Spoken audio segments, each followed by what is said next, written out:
नमस्कार मित्रों, स्वागत है आप सभी का YouTube चैनल लॉ इजी में। और मित्रों, कई बार ऐसी परिस्थितियां उत्पन्न हो जाती हैं जब हमें इमीडिएट कोर्ट की हेल्प की रिक्वायरमेंट होती है, मतलब कोर्ट के इमीडिएट आदेश की जरूरत होती है। ऐसे आदेशों को ही व्यादेश कहा जाता है।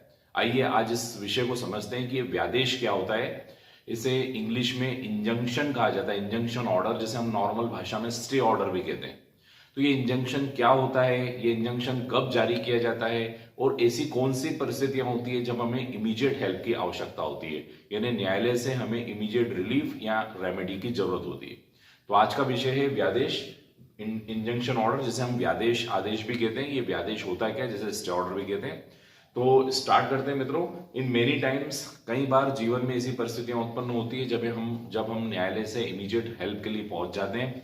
और जब इमीडिएट हेल्प के लिए जब हम पहुंचते हैं तो हम न्यायालय से एक रिलीफ चाहते हैं, एक रेमेडी चाहते हैं कि न्यायालय एक ऐसा आदेश दे कि जो डिफेंडेंट, मतलब जो प्रतिवादी है, कोई ऐसा कार्य कर रहा है जिससे हमें इररिपेरेबल लॉस होगा और उस लॉस की भरपाई नहीं हो सकती है।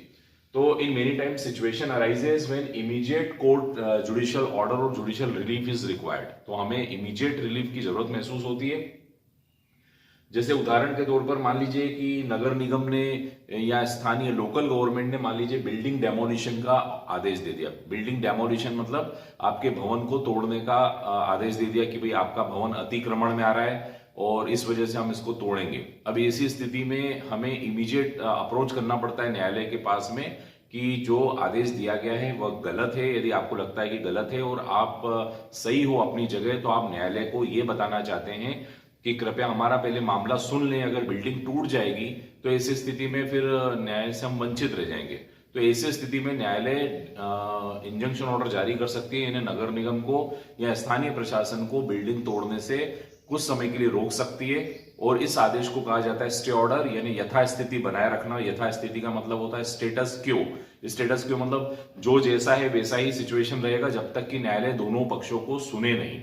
तो इसलिए जब प्लेंटिफ यानी वादी न्यायालय के सामने पहुंचता है और ये कहता है कि बिल्डिंग डेमोलिशन के ऑर्डर को रोका जाए, अन्यथा उसे इररिपेरेबल लॉस होगा, तो ऐसी स्थिति में न्यायालय द्वारा यथास्थिति का आदेश दिया जाता है। एक और उदाहरण देखते हैं। सपोज मान लीजिए आपका एक वेकेंट प्लॉट है, मतलब एक खाली प्लॉट है जिसपे किसी एंटी सोशल एलिमेंट ने कब्जा कर दिया है और वहां पे कंस्ट्रक्शन कर रहा है।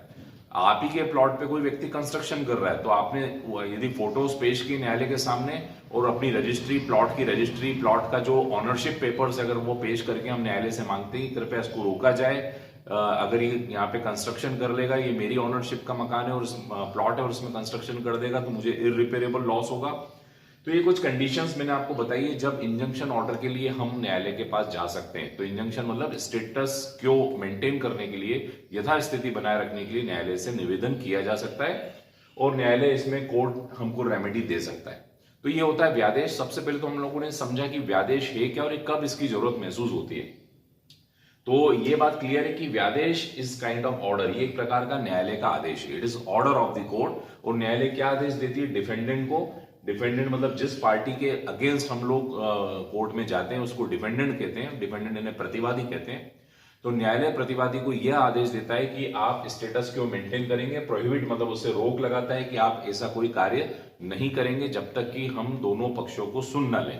तो न्यायालय दोनों पक्षों को सुनने तक डिफेंडेंट को रोक सकता है। इसी को इंजंक्शन ऑर्डर कहा जाता है।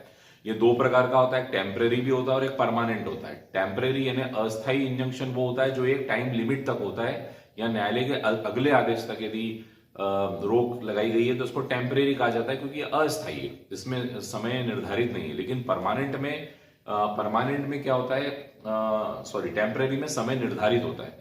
लेकिन जिसमें समय निर्धारित नहीं है, till the disposal of case, यदि न्यायालय ने कह दिया है कि जब तक कि मामले का निराकरण नहीं होगा तो ये परमानेंट इंजंक्शन कहा जाता है। तो दो प्रकार के इंजंक्शन है, टेम्परेरी यानी अस्थायी और स्थायी।